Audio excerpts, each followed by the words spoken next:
Pour beaucoup, le dimanche, c'est une journée où on se repose, on en profite pour faire ce qu'on a envie de faire, on se balade, surtout quand il fait beau, mais dans une ville de l'Indiana. Le dimanche 11 janvier 1992 a été une journée qui a été complètement bouleversante. Dans la petite ville de Madison, deux chasseurs qui passaient sur un chemin ont été sortis de leur activité par une odeur qui leur a piqué les narines. Ils ont suivi l'odeur et ils sont tombés devant une sorte de tas de déchets calcinés. C'est quelque chose qui paraissait évidemment brûlé. Ils s'en sont approchés et d'abord ils pensent avoir affaire à une poupée ou quelque chose comme ça.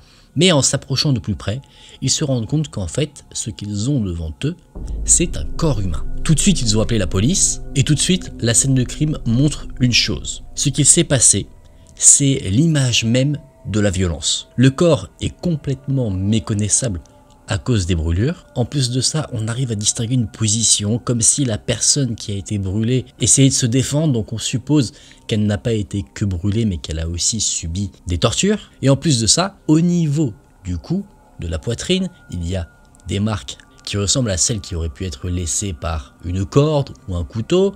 Il y a des bleus sur tout son corps. Les enquêteurs d'abord estiment l'âge de cette victime à 20 ans, mais ce n'est pas le cas. En réalité, le corps qui a été retrouvé était celui d'une jeune fille de 12 ans et son nom, c'était Chanda Scherer. Et le drame qui l'a touchée est un drame qui mêle cruauté, harcèlement et manipulation. Dans cette vidéo, je vais vous raconter son histoire. Attention, je me dois de vous le dire, cette histoire peut être assez difficile à entendre, donc si vous êtes une personne sensible à ce genre de sujet, je vous conseille de quitter la vidéo. C'est important de faire ce rappel, j'ai pas envie que certains soient choqués parce que je n'ai pas prévenu. Chanda Scherer est née le 6 juin 1979 à Pineville dans le Kentucky. Ses parents, Stephen et Jacqueline, ont divorcé. Sa mère s'est remariée et elle a déménagé dans la ville de Louisville. Généralement, Chanda vivait la semaine chez sa mère et le week-end chez son père. Donc elle a d'abord fait ses études dans la ville où vivait sa mère. Et à un moment donné, sa maman a divorcé de son nouveau mari, elle a déménagé et donc Chanda l'a suivi, ce qui l'a fait changer d'école. Chanda était quelqu'un de très ouverte, elle participait à des activités extrascolaires, elle faisait par exemple partie d'une équipe de basketball pour filles et c'est à l'âge de 12 ans, en 1991, qu'elle a intégré une nouvelle école et donc en intégrant ce nouvel établissement, tout de suite, elle a attiré l'attention. C'était la nouvelle, tout le monde se demandait qui elle était et elle a attiré l'attention aussi bien des garçons que des filles. Pourquoi? Parce qu'elle était jolie, elle avait une certaine aura, elle était plutôt charismatique, donc tout le monde était en fait un peu curieux de savoir qui elle était. Les garçons étaient attirés par elle, et donc les filles qui étaient déjà présentes dans l'établissement qu'elle a intégré ont commencé à être jaloux. Et dans ce lot de filles qui éprouvaient de la jalousie, il y en a une qui a un rôle extrêmement important dans cette histoire. Une fille du nom de Melinda Loveless. Melinda était une jeune fille qui était homosexuelle. Elle était en relation avec une autre fille du nom d'Amanda. Sauf que c'était pas la relation idéale. Melinda était quelqu'un de très possessif, de carrément toxique. Donc les gens autour ne savaient pas trop dire si Amanda éprouvait réellement des sentiments amoureux à l'égard de Melinda ou si en fait elle était avec elle uniquement parce qu'elle pouvait pas vraiment faire autrement. Et il n'y a pas que dans son couple que cette fameuse Melinda avait un comportement assez particulier. Ça pouvait s'expliquer potentiellement par son passé qui était loin d'être joyeux. Déjà, son père était un ancien soldat qui avait participé à la guerre du Vietnam. Il était rentré au pays et il n'hésitait pas à raconter à tout le monde, à toute la famille, toutes les horreurs qu'il avait pu commettre sur le champ de bataille et il en était même plutôt fier, il s'en vantait, il avouait clairement qu'il avait ôté la vie à des hommes, à des femmes et même à des enfants. Clairement c'était pas un homme qui semblait avoir la meilleure des morales. Et en plus de se vanter de ça, c'était pas non plus le meilleur des maris. C'est-à-dire qu'il trompait sa femme, du nom de Marie, qui elle était femme au foyer, elle s'occupait des enfants, elle savait que son mari la trompait, mais en plus d'avoir des relations extra-conjugales, ce mari la battait, et parfois si violemment qu'elle était obligée d'aller à l'hôpital. Donc vous comprenez que l'environnement familial de Melinda n'était pas forcément propice au développement du caractère d'une adolescente. Et ce qui est surprenant aussi, c'est que Melinda, elle n'était pas du tout apeurée par son père, alors qu'elle pourrait. Elle sait qu'il a déjà ôté la vie à des personnes, même si c'était en temps de guerre. Elle voit son père frapper sa mère, mais pour autant, son père, pour elle, c'est comme une star. Elle l'adore, elle l'idolâtre, et pourtant, même vis-à-vis de ses enfants, ce père a eu un comportement détestable. Car cet homme, Larry Loveless, aurait abusé de toutes ses filles, y compris Melinda. Et même s'il lui a fait du mal, Melinda continuait de voir son père comme quelqu'un qu'elle idolâtrait. Pour elle, le fait que son père abuse d'elle, elle ne le voyait pas forcément comme quelque chose de mal, elle voyait ça comme le fait qu'un père et une fille soient très proches. Son père, c'était absolument tout, mais à un moment donné, les parents de Melinda ont divorcé. Le père, lui, a déménagé, il a rencontré quelqu'un, et bien qu'entre le moment du divorce et le moment où il rencontre quelqu'un, ils échangeaient beaucoup, quand lui a rencontré une nouvelle femme, il a arrêté d'écrire à ses enfants, notamment à Melinda. Melinda, ça lui a fait extrêmement mal. En fait, elle s'est sentie là complètement remplacée par sa nouvelle femme. Donc, Melinda a commencé à tomber dans certains vices. Elle commençait à avoir des relations intimes avec beaucoup de personnes, des relations non protégées. Vraiment, elle cherchait auprès des autres ce que son père ne lui donnait plus, peut-être de l'attention ou quelque chose d'autre. Et dites-vous que quand Melinda entamait des relations intimes avec des garçons de 17 ans, elle n'était âgée que de 14 ans. Et c'est là qu'elle a rencontré la fameuse Amanda, avec qui elle est sortie. Et justement, Amanda a réussi un peu à la sortir de ce cercle vicieux. Mais justement, il est possible aussi qu'elle se soit accrochée à Amanda parce qu'elle lui donnait de l'attention et elle retrouvait, entre guillemets, ce que son père pouvait lui apporter et qu'elle ne trouvait plus. Il y a autre chose qui peut être assez compliqué à gérer à ce moment-là, et c'est quelque chose dont Melinda s'est rendu compte quand elle a rencontré Amanda, c'est qu'elle était homosexuelle. Avant ça, elle ne savait pas vraiment définir sa sexualité. Elle a fait son coming out à sa mère quand elle a remarqué à un moment donné qu'elle avait un suçon dans le cou. Elle lui a fait la révélation, et pour elle c'était un secret trop lourd à garder, donc elle a même fait la révélation à toute son école. Elle s'est mise à crier, à pleurer, et quelques semaines après son coming out général, elle aurait essayé de s'enlever la vie elle-même. Heureusement, d'un côté, elle n'a pas réussi, elle a été emmenée dans un centre spécialisé pour des personnes ayant des problèmes psychiatriques pour être aidée, et ensuite, elle en est sortie et elle est retournée à l'école pour mener une vie complètement normale. Vous voyez maintenant un petit peu quelle est la personnalité de Melinda.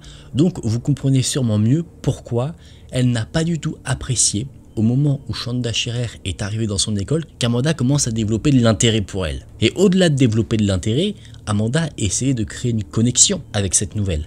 Elle essayait d'engager la conversation avec elle, elle la regardait beaucoup, et tout ça, Melinda le voyait. Donc tout de suite, une cloche sonne dans la tête de Melinda, elle se dit « Mon père m'a abandonné parce qu'il a rencontré quelqu'un, c'est hors de question qu'Amanda m'abandonne aussi pour quelqu'un. » Elle commence à être extrêmement jalouse. Donc, ne supportant absolument pas la situation, Melinda commence à harceler Chanda. Elle l'insulte sur son physique, elle se moque de ses cheveux, de la manière dont elle s'habille, mais visiblement, le harcèlement de Melinda ne semble pas provoquer un désintéressement de la part d'Amanda. C'est même tout le contraire. Un jour, Chanda a eu une altercation avec un garçon de l'école et Amanda s'est interposée pour la défendre. Après cela, les professeurs sont intervenus et voyant qu'il y avait une sorte de bagarre ou quelque chose comme ça, Chanda et Amanda ont été collés. Et pour Melinda, ça c'est pas une bonne nouvelle parce que les deux filles allaient pouvoir passer du temps ensemble.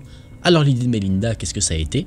C'était de trouver quelque chose pour se faire coller et donc empêcher qu'Amanda et Chanda puissent être seuls trop longtemps. Comme Melinda le pensait, la fameuse semaine de colle, la semaine de retenue, a permis à tout le monde de se rapprocher un petit peu. D'abord, la relation entre Amanda et Chanda, c'était uniquement de l'amitié, mais ça a commencé à passer à l'étape supérieure. Amanda et Chanda, par exemple, s'échangeaient des lettres qu'elles se glissaient dans leur casier, des lettres qui sortaient un peu du cadre amical. Et ça, c'est quelque chose qui déplaît fortement à Melinda, et elle en fait part dans une lettre qu'elle a laissée à Chanda. Chanda, ne sois pas fâché contre moi s'il te plaît. Je veux être ton ami. J'ai juste peur que tu prennes Amanda quand je ne suis pas là. On ne peut pas être amis toutes les trois. Tu agis comme s'il y avait quelque chose entre vous. Amanda et moi, on est ensemble et je l'aime. Elle veut juste être ton amie et tu dois l'accepter. Amanda m'a dit que tu traversais un moment difficile, donc si tu veux en parler à quelqu'un, je suis là. Mais je ne veux pas que tu me trahisses. Pourquoi tu lui parles quand elle est avec moi? Tu devrais te trouver un petit ami parce qu'Amanda, elle est à moi. Je peux même lui dire de te le confirmer. Donc s'il te plaît, ne t'interpose pas entre nous. Sinon, tu peux oublier Amanda. On doit tous parler ensemble et régler ça pour qu'on puisse être en paix. Désolé pour mon écriture, est-ce qu'on peut se voir à la pause déjeuner? Ton ami, Melinda. Mais dans l'histoire, Amanda, elle, était aussi assez ambiguë. Elle ne montrait pas très clairement qu'elle était en couple avec Melinda, et elle faisait des avances plutôt crues vers Chanda. Elle disait concrètement qu'elle voulait avoir des relations avec elle. Je précise juste une chose, Melinda et Amanda ont à peu près 16 ans, Chanda en a 12. Autre point qui fait très mal à Melinda, c'est que Shanda et Amanda sont allés à une soirée dansante ensemble. Mais c'est pas la seule chose qui agace fortement la jeune fille. Elle trouve aussi, de plus en plus, que Shanda essaye de l'imiter, que ce soit dans sa manière de se coiffer, que ce soit dans la manière de s'habiller, même de parler. Elle trouve que Shanda utilise ses expressions, alors qu'en fait, Shanda, ce qu'elle faisait, c'est juste qu'elle s'habillait en fonction des personnes qu'elle adorait, des célébrités. À l'époque, c'était Janet Jackson et Madonna, donc elle s'inspirait d'elle pour s'habiller, pour parler, etc. Comme n'importe quel adolescent ou préadolescent peut faire, il s'inspire des personnes qu'il admire, et c'est ce que faisaient beaucoup de jeunes filles. Mais pour Melinda, sachant qu'elle avait Shanda dans le viseur, elle a décrété qu'elle l'a copié. Dans un seul but, lui voler Amanda, concrètement, prendre sa place, que ce soit aussi bien dans l'apparence que dans le couple. Donc, n'en pouvant absolument plus, Melinda contacte Amanda, celle avec qui elle est censée sortir, et elle lui dit « Tu dois choisir, c'est elle ou c'est moi ». Sauf qu'Amanda, elle en sait rien. Elle se dit, est-ce que je vais aller vers Melinda, qui est extrêmement possessive et toxique, ou est-ce que je vais choisir Shanda, avec qui il y a un vrai truc? Et ça, Melinda, elle l'a remarqué.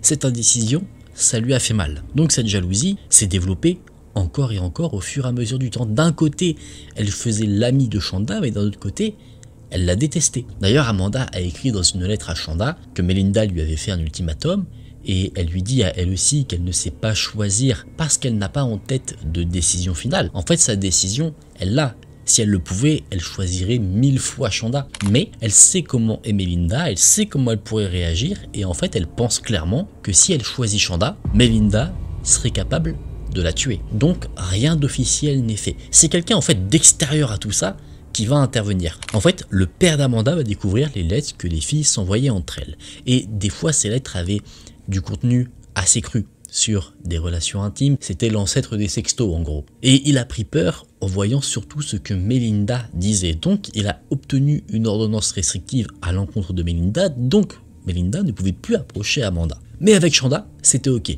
Donc Amanda et Shanda ont continué à se fréquenter, laissant de côté Melinda, ce qui n'a pas du tout aidé à la situation. Shanda et Amanda vont faire des soirées, Shanda dort même de temps en temps chez Amanda, et quand Melinda l'apprend, ça lui fait péter un câble. Pour elle, apprendre ça, c'est la goutte d'eau qui fait déborder le vase. Elle appelle une de ses amies et elle lui dit clairement qu'elle veut des idées, des inspirations pour pouvoir se débarrasser de Shanda. Et elle a trouvé une inspiration extrêmement malsaine. Nous sommes la nuit du 10 janvier 1992. On est en plein hiver, il fait froid, et 4 jeunes filles habillées en noir sont à l'intérieur d'une voiture et se dirigent vers le domicile de Shanda Scherer. Dans la voiture, il y avait Melinda, une de ses amies du nom de Lori qui a un passé très particulier. Elle s'appelle Lori Tackett, elle est considérée comme étant une sorte de rebelle, une fille un peu marginale. Et elle, dans son enfance, entre ses 5 et 12 ans, elle dit qu'on a abusé d'elle. On ne sait pas si c'est vrai, parce qu'on sait qu'elle a menti sur plein de détails de son passé, donc est-ce qu'elle a menti sur ça aussi? On ne sait pas, mais en tout cas, c'est ce qu'elle prétend. Sa mère était une femme qui était très ancrée dans la religion, mais à un point vraiment malsain. Elle faisait partie d'une église ultra conservatrice, et Lori, elle, a décidé de rejeter complètement cette partie-là pour se plonger dans l'extrême opposé. C'est-à-dire que sa mère était vraiment dans la religion, et donc elle était plutôt dans l'occultisme, les rituels sombres, la violence, à la sorcellerie. Et voyant cela, sa mère pensait que sa propre fille était possédée. Et elle avait des raisons de penser ça, c'est que des fois de manière hystérique, Lori se mettait à crier, à pleurer, et c'était même quelque chose qui était envisagé par ses amis. Une fois, alors qu'il y avait une amie chez elle, elle a dit « j'ai envie de te couper le bras ». D'abord ça a été pris à la rigolade, mais après, cette amie a vu qu'elle était très sérieuse parce qu'elle disait « non mais j'ai vraiment envie de te couper le bras, je veux voir ce que ça fait ». Et elle disait ça avec un énorme sourire. Cette Lori, c'était quelqu'un que Shanda ne connaissait pas du tout, c'était quelqu'un qui était arrivé plutôt récemment dans la ville de Madison, elle ne connaissait absolument personne, et en fait, en faisant des connaissances, etc., elle a commencé à rencontrer Melinda, elles sont devenues inséparables. Un nouveau groupe d'amis de filles s'est formé, avec les 2 autres filles qui sont présentes dans la voiture, au moment concrètement où Melinda ne pouvait plus approcher Amanda, donc elle a dû se créer un nouveau cercle d'amis, et c'est là qu'elle a rencontré la fameuse Lori. D'ailleurs, cette Lori,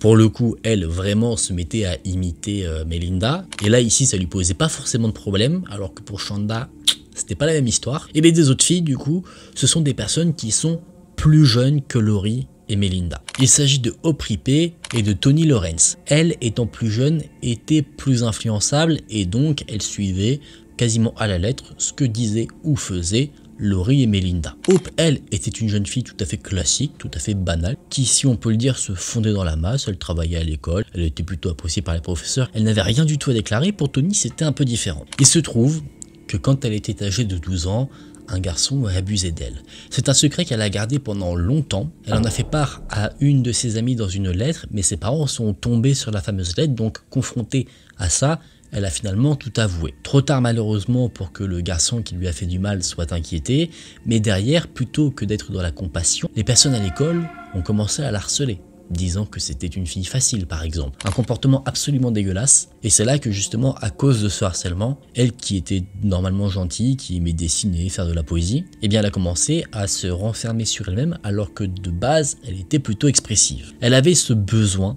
d'exister aux yeux des autres, vraiment d'être considérée, que les gens autour d'elle eh bien, reconnaissent sa valeur, et c'est ça qu'elle a trouvé justement dans le groupe de filles composé de Melinda, Laurie et de Hope.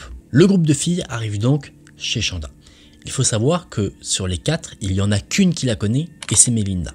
Le but c'est de faire croire à Shanda qu'Amanda, donc la personne qu'elle fréquente, veut la voir, l'accompagner jusqu'à un endroit isolé et lui faire peur. En gros, ce que Melinda veut faire, c'est faire passer un message. Et pour que Shanda ne se doute de rien, Melinda ne doit pas être vue, donc elle décide de se mettre à l'arrière, cachée sous une couette, pour qu'on ne la voie pas. C'est Hope et Tony qui doivent aller sonner à la porte du domicile où réside Shanda pour lui dire de venir. Elles ne l'ont jamais vue. C'est important à préciser. Elles vont donc à la porte, elles sonnent et c'est Shanda qui ouvre la porte. Donc les deux fillettes demandent naturellement est-ce que Shanda est là alors qu'elle se trouve juste devant elle. Il y avait le père de Shanda qui était derrière, qui trouvait la situation un peu étrange. Pourquoi deux filles demandent à voir sa fille qui plus est se trouve devant elle? C'est bizarre comme situation. Shanda répond que c'est elle et les deux filles disent qu'Amanda veut la voir dans un endroit qui s'appelle le château de la sorcière. Un endroit délabré qui avait une petite légende urbaine comme quoi des sorcières vivaient là, avaient régné sur la ville et on avait mis feu à leur château et c'était l'héroïne qui restait, grosso modo. Shanda trouve la situation un peu suspicieuse, mais elle se dit Amanda veut peut-être me voir, effectivement, elle m'attend là-bas mais elle peut pas y aller. Donc elle dit revenez me voir vers minuit, pour le moment je peux pas sortir. Les filles s'en vont, il était pas loin de minuit donc elles n'avaient pas non plus beaucoup de temps à tuer, donc elles font un tour, elles vont manger dans un fast-food, elles vont à un concert, s'ennuyant un peu, Hope et Tony décident de retourner dans la voiture, là elles rencontrent des garçons avec qui elles flirtent un peu, et à un moment donné, un des garçons leur demande « alors vous faites quoi ce soir ?» Et Hope,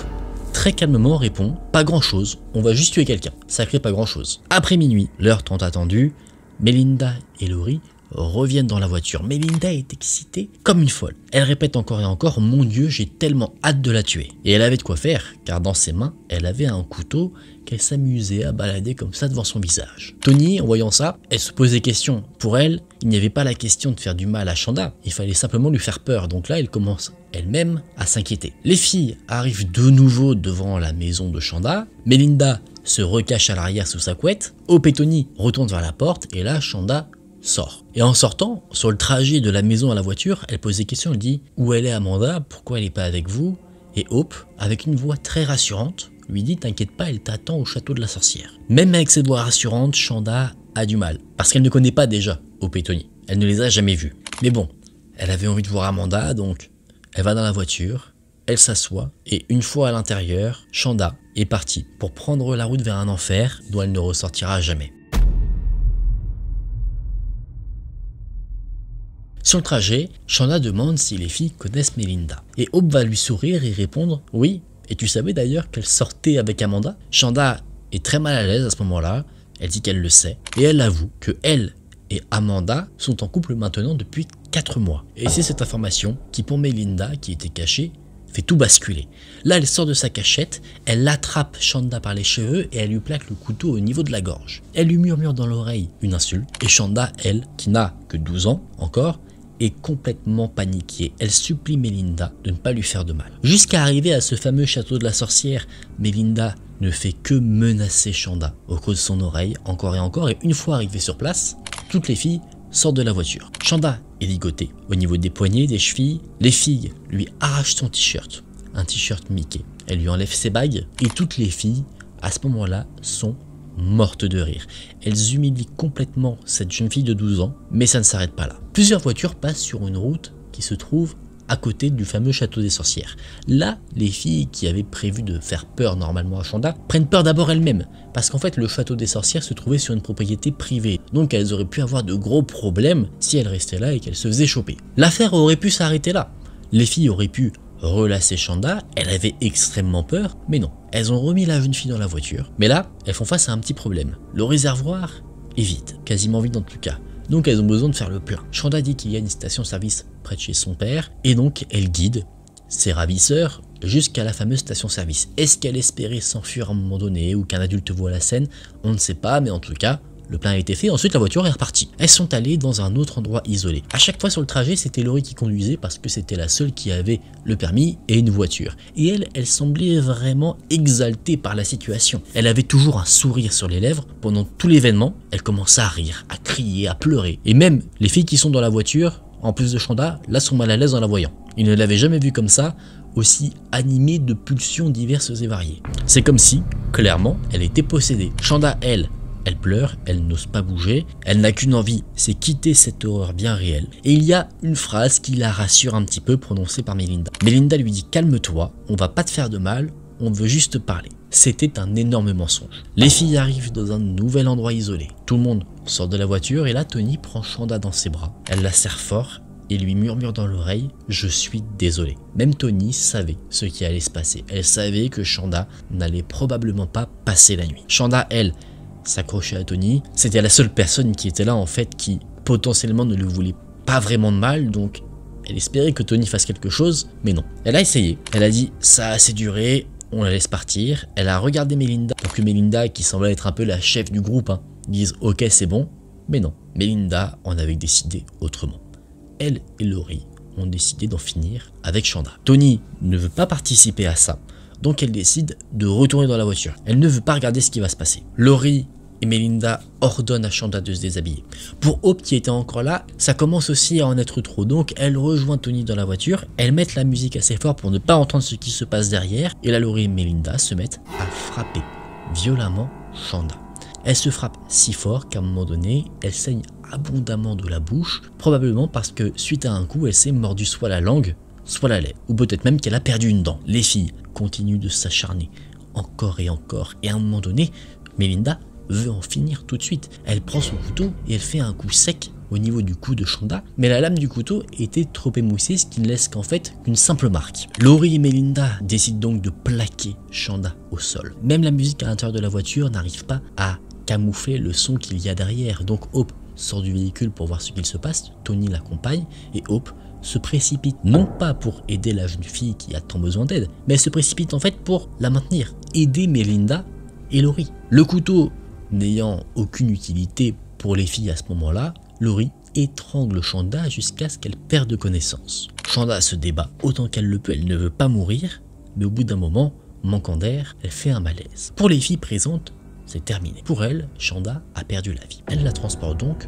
juste au coffre de la voiture. Elles reprennent la route, comprenant la gravité de ce qui vient de se passer, se mettent à pleurer, et à un moment donné, sur la route, la voiture a chevauché un dos d'âne. Un peu rapidement, donc ça a fait que la voiture a eu un mouvement brusque, mais les filles étaient silencieuses, mais un bruit s'est donc fait remarquer. Ce bruit venait du coffre, c'était Chanda qui essayait de mettre des coups avec les forces qui lui restaient, pour sortir de là où elle était. Les filles se sont arrêtées sur le bord de la route. Elles sont allées au niveau du coffre et l'ont ouvert, et c'est là qu'elles ont vu qu'effectivement Chanda était encore bel et bien en vie. Elle était méconnaissable, elle avait le visage tuméfié à cause des coups qu'elle avait reçus, du sang qui coulait, et Laurie, très sereine et avec un rire, a dit « C'est pas grave, on va aller chez moi ». Les filles sont donc retournées dans la voiture et ont pris la direction pour la maison de Laurie. Elles se sont garées, elles sont entrées dedans, elles ont fait un peu leur vie, elles ont bu des sodas, etc. Et alors que Laurie et Melinda, elles, sont plutôt contentes de leur soirée, Tony et Hope sont plutôt déboussolées, elles sont complètement perdues. C'est les seules en fait qui comprennent qu'il est en train de se passer en fait quelque chose d'extrêmement grave, quelque chose d'affreux. Les filles se disent qu'elles vont aller dormir, mais alors qu'elles se préparent à aller dans leur lit, le chien qui était dehors commence à aboyer et en fait il aboie parce que Chanda qui est encore dans la voiture fait du bruit, ce qui a alerté le chien. Les filles entendent et ça, encore une fois, c'est quelque chose qui excite énormément Laurie. Et elle dit « Laissez-moi m'en occuper ». Elle se lève, elle va dans la cuisine, elle prend un couteau et elle sort. On entend les cris de Chanda qui s'arrêtent quelques minutes après que Laurie soit sortie. Laurie revient dans la maison et ses mains sont couvertes de sang. Et en montrant ses mains à tout le monde, elle semble très heureuse, comme si elle avait fait quelque chose qui la rendait extrêmement fière. Le temps passe, il est à peu près 2h30 du matin et Laurie a une idée. Cette idée, c'est de prendre la voiture et d'aller se perdre un peu sur des petites routes isolées. Tony et Hope préfèrent rester dormir, Melinda, elle, la suit avec grand plaisir. Les deux filles vont dans leur voiture et elles se rendent d'abord à l'endroit où la ville généralement se débarrasse des ordures, ou brûle des déchets. C'est là-bas qu'ils se sont dit qu'ils allaient faire disparaître quelques preuves, en brûlant les vêtements qui appartenaient à Shanda. Sauf qu'une question vient. Les vêtements, ok, elles vont les brûler, mais le corps, qu'est-ce qu'elles en font? Donc elles s'arrêtent sur le bord de la route, histoire d'avoir le temps de réfléchir à ce qu'elles peuvent faire, et alors qu'elles sont en pleine réflexion, elles entendent encore une fois des bruits qui viennent du coffre. Shanda résiste encore, elle est encore en train de s'accrocher à la vie. Laurie et Melinda ne comprennent pas, elles ont l'impression que jamais elles n'arriveront à se débarrasser de Shanda, mais Laurie, avec un grand sourire, va dire « on va rouler toute la nuit », au bout d'un moment, elle va bien finir par mourir. C'est ce qu'elles ont fait, elles ont roulé encore et encore toute la nuit durant, cherchant un moyen de se débarrasser du corps, mais tout au long de cette fameuse nuit, Shanda manifestait sa présence. Visiblement, le plan de Laurie de la laisser mourir dans le coffre ne fonctionnait pas. Jusqu'à présent, toute la cruauté de Melinda, de Laurie, de toutes ses filles, n'arrivait pas à venir à bout de la force qu'avait cette jeune fille de 12 ans, Shanda Scherer. Donc agacée, Laurie a dit « c'est bon, maintenant il faut la faire taire ». Elles se sont arrêtées, encore une fois, au bord de la route. Laurie a ouvert le coffre, Melinda, elle, commençait peut-être à réaliser un peu où son envie de vengeance l'avait menée parce qu'elle restait en retrait, elle évitait de regarder la scène. Encore une fois, Laurie s'est mise à battre extrêmement violemment Shanda. Elle criait énormément, ses cris résonnaient mais il n'y avait personne aux alentours pour l'aider et à un moment donné, plus rien, uniquement le bruit du coffre qui se refermait. Laurie est remontée dans la voiture, Melinda la rejoint et elle a dit « c'est bon ». Les filles reprennent la route et alors qu'elle conduit, Melinda remarque qu'elle a quelque chose dans la main. En fait, Laurie avait utilisé une barre en métal, une sorte de démonte-pneu. Et il y avait du sang. Pendant le trajet, elle faisait que sentir la barre en métal où il y avait le sang. Comme si elle était en train de renifler de la drogue. Pour Melinda, c'est sûr, là, il n'y a pas de retour en arrière. C'est fini. Et maintenant, ce qu'il faut faire, c'est juste se débarrasser du corps. Mais rappelez-vous, à chaque fois, Shanda résistait. Donc les filles se disent... mais si là encore, on n'avait pas réussi à en finir. Elles s'arrêtent encore une fois, elles vont vers le coffre pour en avoir le cœur net, et effectivement, Shanda avait encore résisté à la mort. Elle s'est relevée avec ses dernières forces. Là, les filles qui voient ce spectacle ont une vision d'horreur, déjà parce que Shanda est en sang, méconnaissable à cause de leur torture, mais aussi parce que malgré tout ce qu'elle a subi, elle est encore là. Donc les filles, ayant peur, referme directement le coffre. Ça tape sur la tête de Shanda, mais bien qu'elle ait encore une fois subi des violences,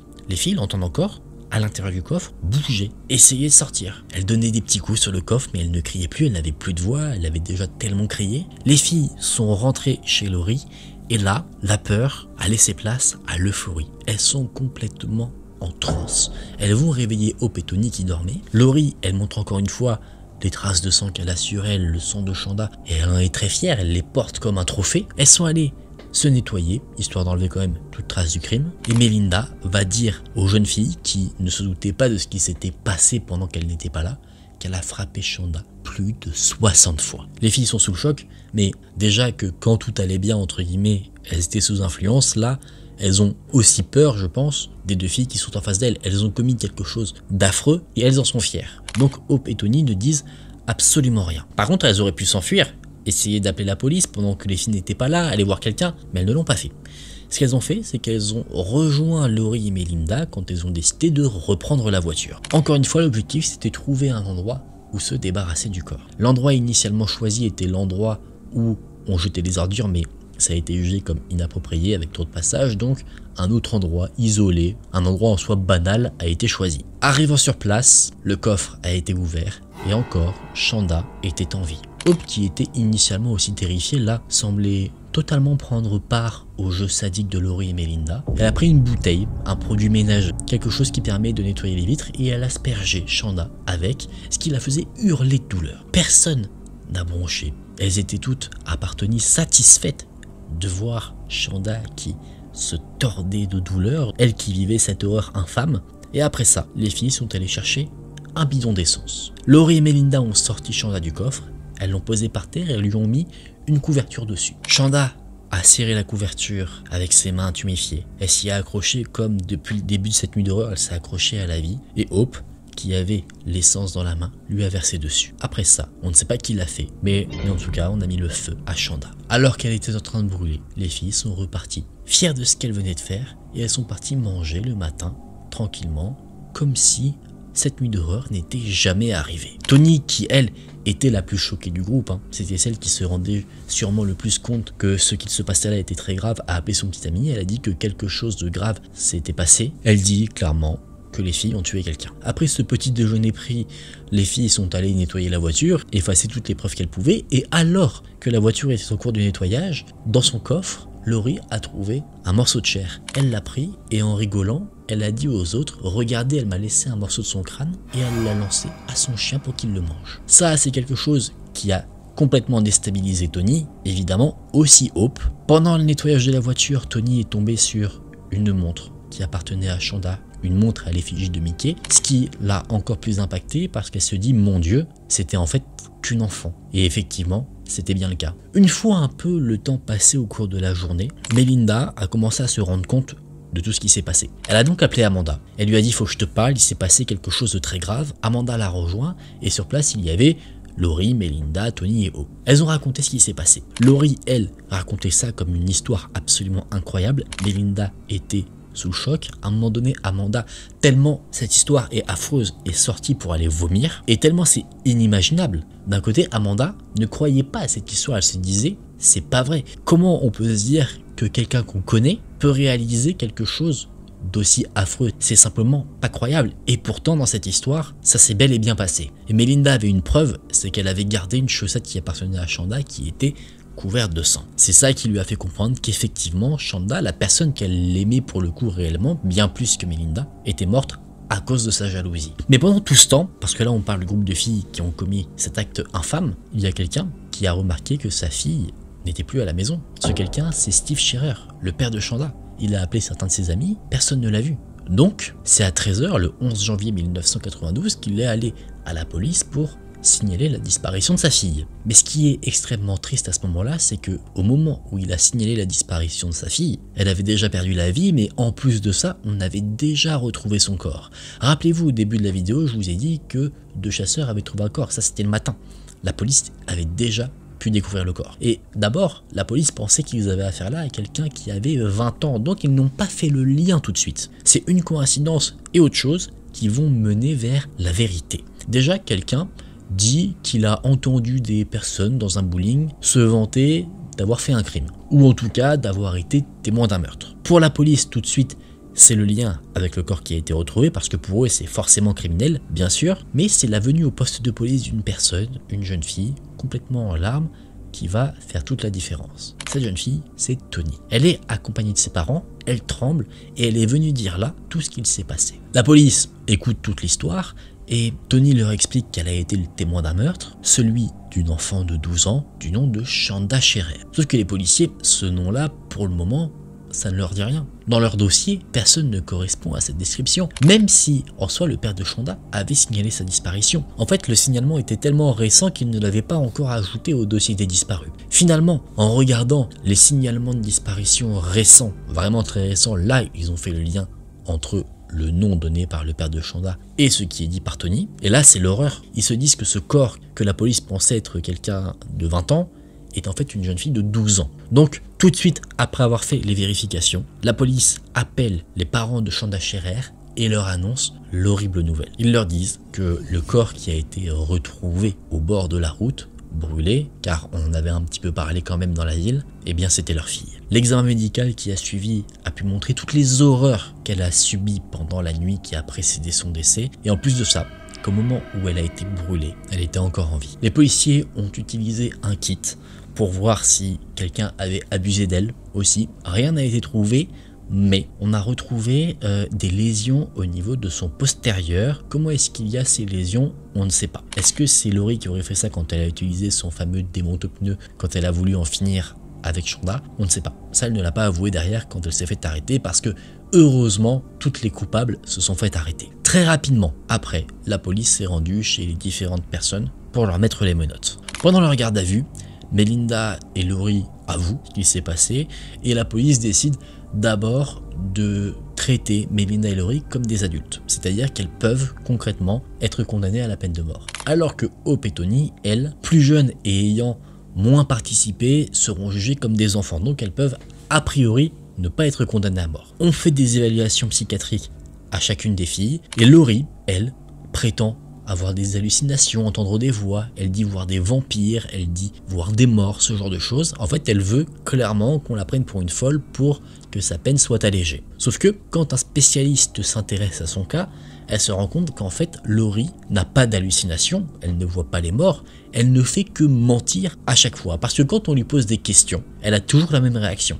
On lui demande de décrire une hallucination, elle te regarde droit dans les yeux, et elle te la décrit. Tu lui demandes derrière de te raconter un souvenir d'enfance, pareil, elle te répond en te regardant droit dans les yeux. Alors que dans la plupart des cas, quand on fait appel à la mémoire, la personne va chercher un peu sur les côtés à se remémorer quelque chose. Donc le fait qu'elle ne quitte pas des yeux son interlocuteur, ça veut dire que directement elle invente ce qu'elle est en train de dire. Concrètement, Lori est une mascarade à elle toute seule. Elle peut faire croire qu'elle a un trouble de la personnalité et qu'elle a plusieurs personnalités différentes, mais quand on lui dit de prendre telle personnalité ou telle personnalité, ça se voit en fait qu'elle joue un rôle et après elle fait comme si elle était puissante. Enfin vraiment, ça n'a aucun sens pour les spécialistes qui connaissent déjà bien ce genre de sujet. Donc finalement, pour les experts, c'est sûr, Lori, elle est absolument pas folle, elle est, j'allais dire, très saine. Non, elle n'a aucune maladie mentale qui pourrait faire qu'effectivement, elle est sujette à de la folie qui pourrait alléger sa peine. Elle va être jugée comme quelqu'un qui était en pleine possession de ses capacités. Finalement, au cours du procès, tout le monde a été jugé comme des adultes. Parce que d'abord, on pensait que Hope et Tony n'étaient pas forcément présents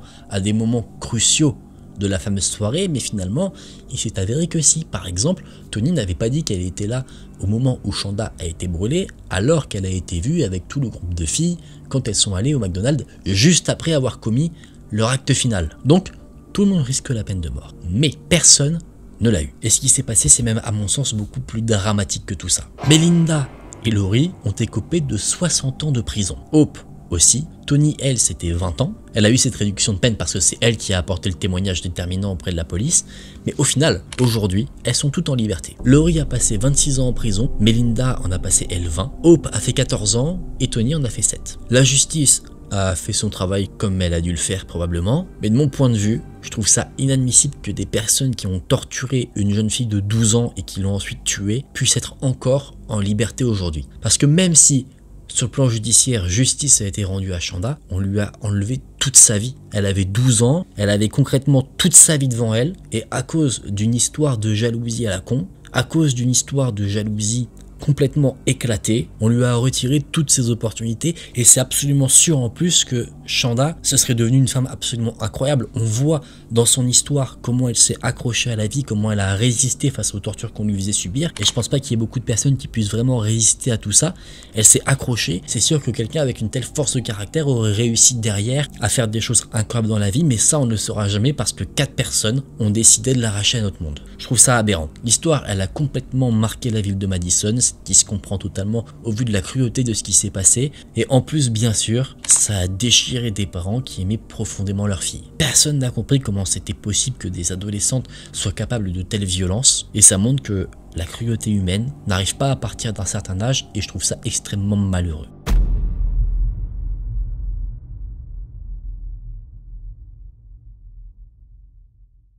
C'est là qu'on termine cette vidéo. Je vous avoue que là je conclue la vidéo, mais je sais même pas comment faire parce que je suis un peu énervé. Quand j'ai écrit le script, j'étais au courant de ce que j'allais dire, mais ça m'avait pas fait cet effet là. Mais là en le disant, j'ai le sang qui bout un petit peu, donc on va pas s'éterniser sur une conclusion. Dites-moi en commentaire vous ce que vous en avez pensé. Je pense que vous serez aussi énervé que moi. J'espère que cette vidéo vous a intéressé. J'espère avoir réussi à rendre hommage à cette jeune fille de 12 ans, à Shanda Scherer, en partageant son histoire. N'hésitez pas à me faire savoir ce que vous avez pensé de la vidéo. Normalement je dis si vous avez aimé, etc. Mais là on peut pas aimer une histoire comme ça. On ne peut pas l'aimer. Si vous voulez me suggérer des histoires que j'allais voir ou m'envoyer votre histoire à vous, vous pouvez me l'envoyer sur Instagram. Merci d'avoir regardé la vidéo jusqu'à la fin. Faites attention à votre entourage, prenez soin d'eux parce que des fois on peut nous enlever nos proches en un claquement de doigts. Donc vraiment chérissez-les. Je vous dis à très vite dans une prochaine vidéo. Prenez soin de vous, c'était Aken. Salut!